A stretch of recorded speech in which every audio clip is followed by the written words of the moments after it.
So hi everybody, welcome to the 4-H Lunch and Learn with Rutgers Cooperative Extension today. My name is Jenny Thomas and I'm a community assistant in Passaic County 4-H as a part of New Jersey 4-H, and we will be talking about photography today. So here's the statement you're all familiar with, so I don't really want to go over it. So the things that we'll be discussing today are the three kind of major parts of photography that photographers often think about. And then we'll also be delving into the iPad camera. Um, to give a little bit of background on myself, I have a bachelor's degree in photography with a focus in photojournalism from Rochester Institute of Technology. And I have been taking pictures since I was about 14 or 15 years old. So I'm very interested and passionate about photography. So the first point that we'll be talking about is composition. The composition is the arrangement of elements within the frame. And what that means is just all of the composition is just what makes up the photograph, the way that you um, see it as it is. So oftentimes composition is talked about in in the rule of thirds, where you break the frame into a grid form. And so this photograph, the composition of it, you can see most of what's happening is happening within the center of the frame. That's kind of where all of the action is going on.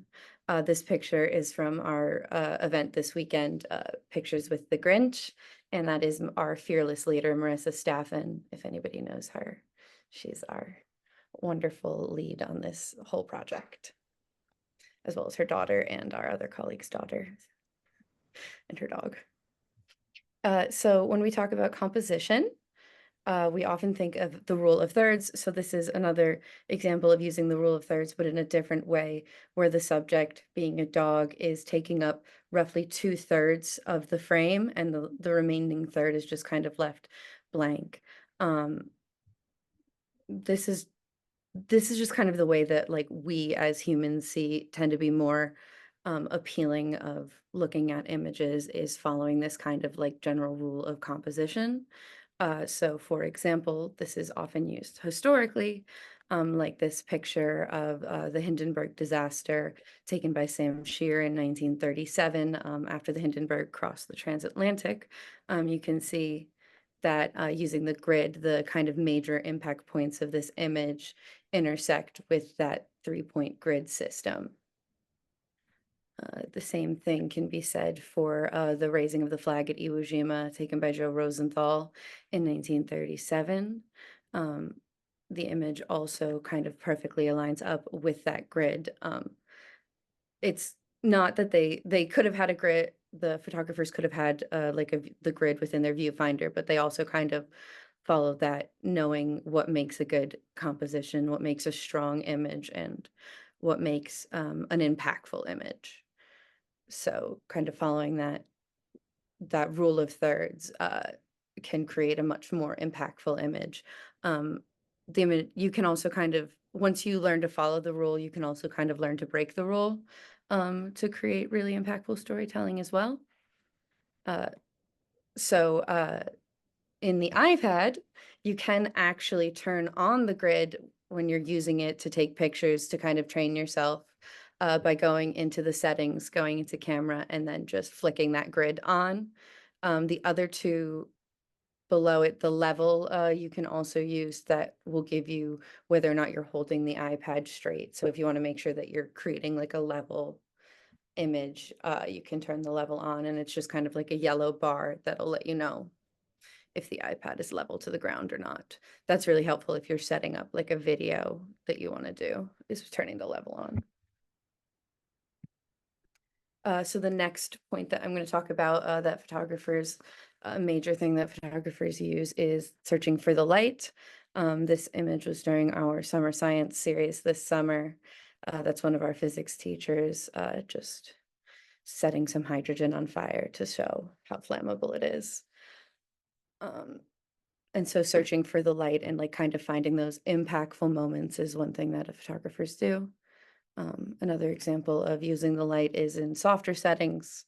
So using that like a long exposure and just letting the camera sit and exploring different kinds of light can make for very impactful moments in pictures.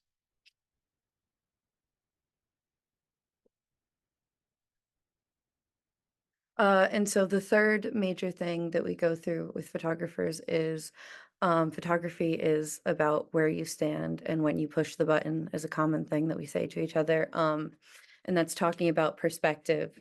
So trying to get into different places, getting up high and getting down low can really make for fun and impactful stories. For example, this is one of my favorite political photographers, Tom Brenner. He is a photographer in the White House Correspondence. So he often, because he's in very repetitive scenarios all the time, I find his eye to be very inspiring, the way that he captures different scenes. So this is obviously a picture of President Joe Biden at a press conference. And this was what we would call the dog's eye view because it's down below. Another really fun picture that he took, because he really just has a wonderful way of playing with perspective and seeing things that other people don't. And I really admire that about Tom as a photographer. Brittany Newman is another one that is really interesting in the way that she captures moments and just tries to find a different, she sees the world in a different way. And I love the way that she explores that and using the different perspectives, getting down low and getting up high and taking a picture as someone jumps over her, puts herself in very insane situations, but really makes for captivating images. So the next part that we're going to talk about is the iPad camera. And so there's a lot of different and fun things within the iPad camera. The first thing we have here is the zoom. On my iPad, I have the 10th generation, which is the most recent version. It's up to a 5-time zoom. If you guys, depending on when you join this collaboration, you could have back to the 8th generation, which has up to a 3-time zoom. Um, I have zoom in quotations because when people think of like a zoom on a camera, they think of a lens. But this is what we would call a digital zoom. So it doesn't, there is only one lens in an iPad camera, whereas sometimes phone cameras, like the iPhone camera, has multiple lenses. So it could have a zoom capability. This is a digital zoom, which just means that it's kind of enhancing the image that's already there rather than creating a new image with a different lens. It still works as a zoom capability though, and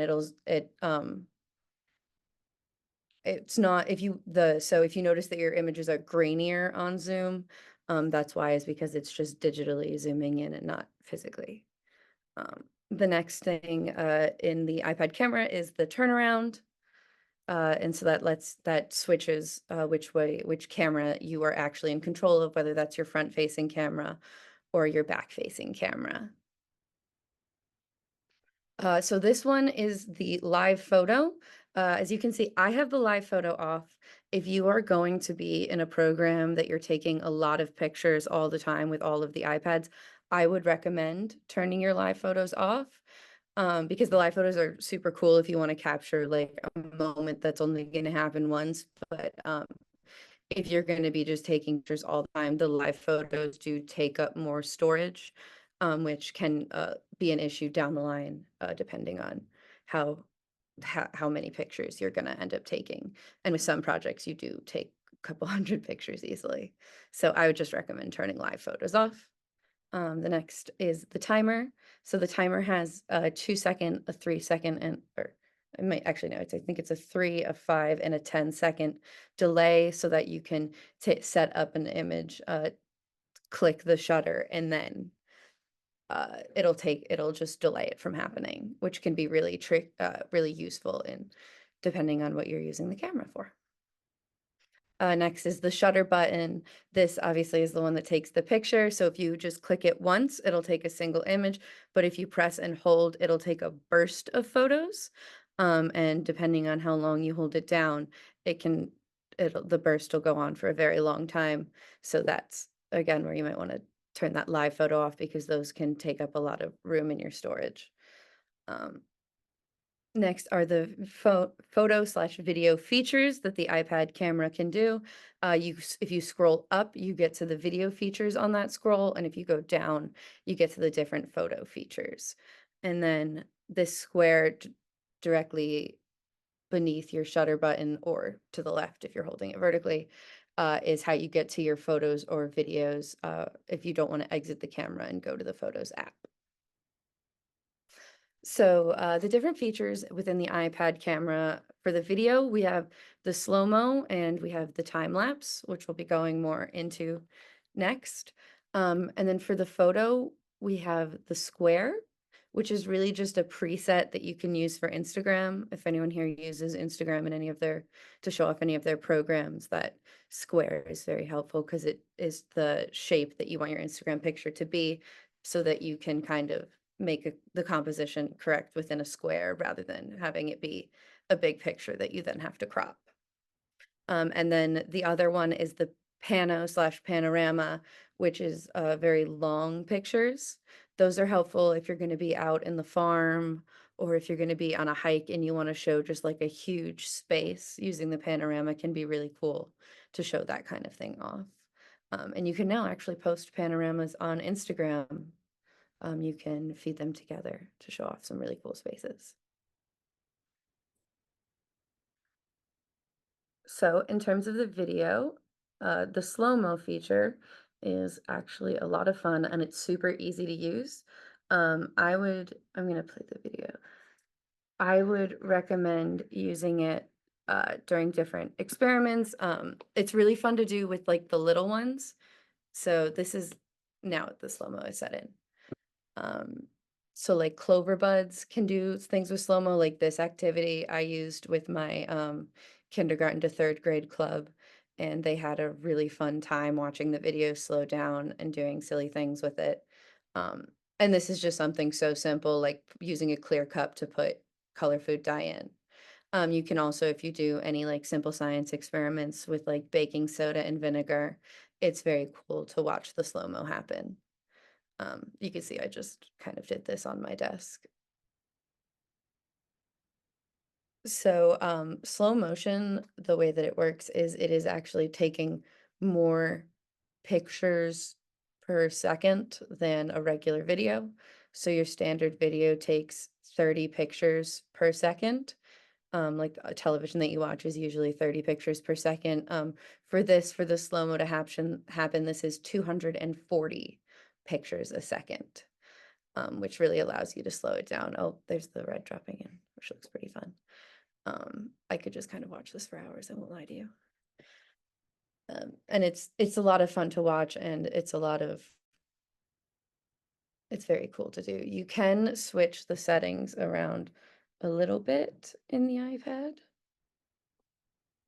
For the slow-mo, you can do it at 240 frames per second or 120 frames per second, depending on the effect that you want and how much you want to slow it down. This can also be really fun for the kids to use, just like jumping, and they can see the difference in how high they jump and how the way that their hair falls back down, and just seeing the slow effects of things. It's a lot of fun to play with.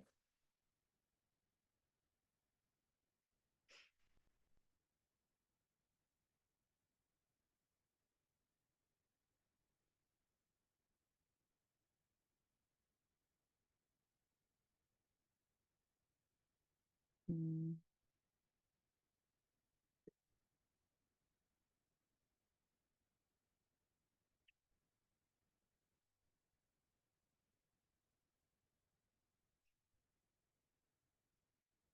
Yeah, I probably won't let it go to the end.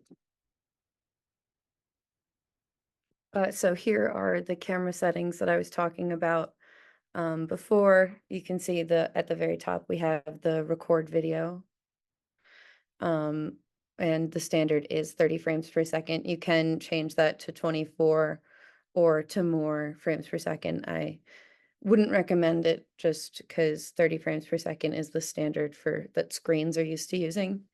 Um, and then for the slow-mo, you can change it to 120 frames per second to give it a different effect. 240, you can slow down more to really extend the action, and because there's more frames per second.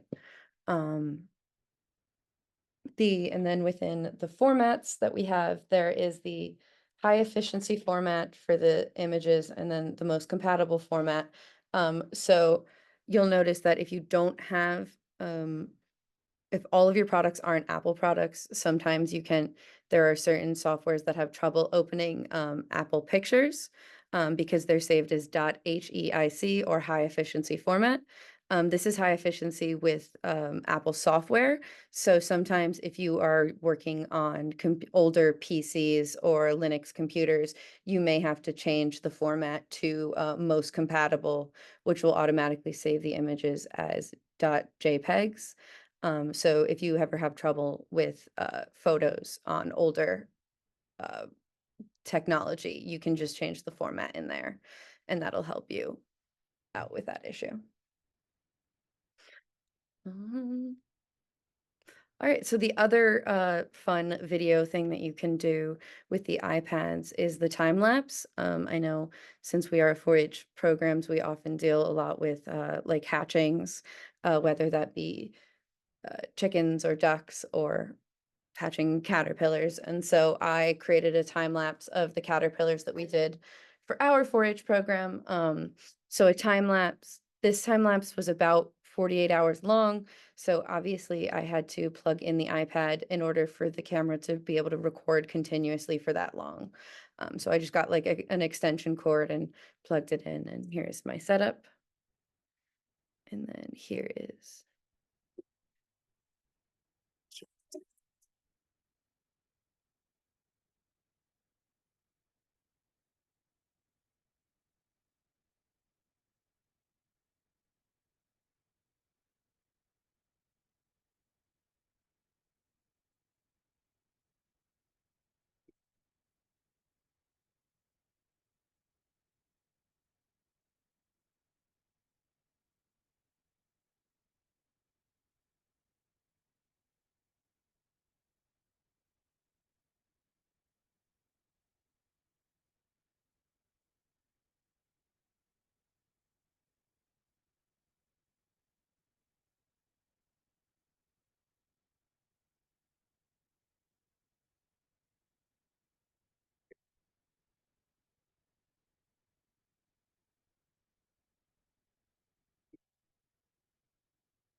So I did the whole time lapse in the iPad, and then I also brought the videos over to iMovie, and I actually added that sound in from iMovie as well. That was one of the cute little pre-recorded sounds that they have.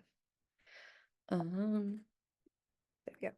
Okay, and then to actually hatch the butterflies, we had to move them to a different setup. So this is the image of the second setup for that time lapse. And then, oh, we're back to camera settings. Super. All right, and so that is the review of back to where we started with the composition light perspective. Does anybody have any questions so far of everything we went over? Jenny, how long was the time lapse? It was about 48 hours, I think, to get them into the chrysalises. And so if I were to do a time lapse, does that save just as one file? Like one long, long file? Yes, it'll save and export into its own video. So I just left it running on its own the entire time, and it saved. It was a huge file, but since I kept it on the iPad, it was able to process it very easily in iMovie. And I did speed it up a little bit more in iMovie. Oh, my lights turned on.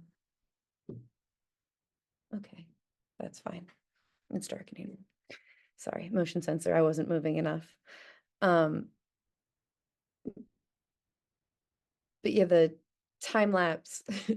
uh, I when I put it in iMovie, I did speed it up a little bit more than what the um, camera put out, just because it was a little bit longer than what I wanted to play.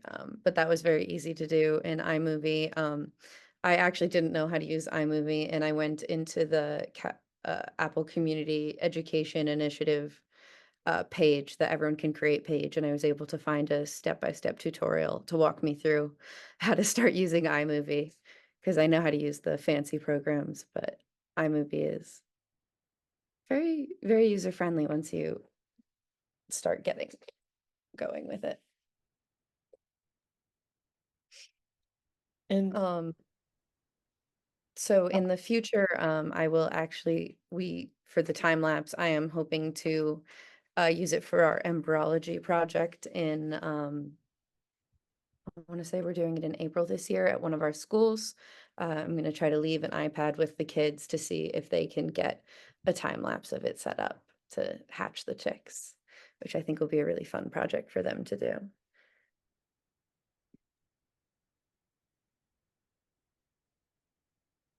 awesome. Are there any other questions from anybody else?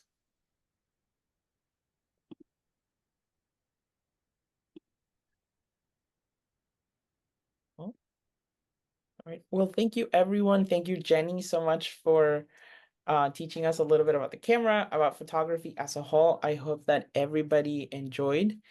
And thank you all for joining us. We'll see you all next time.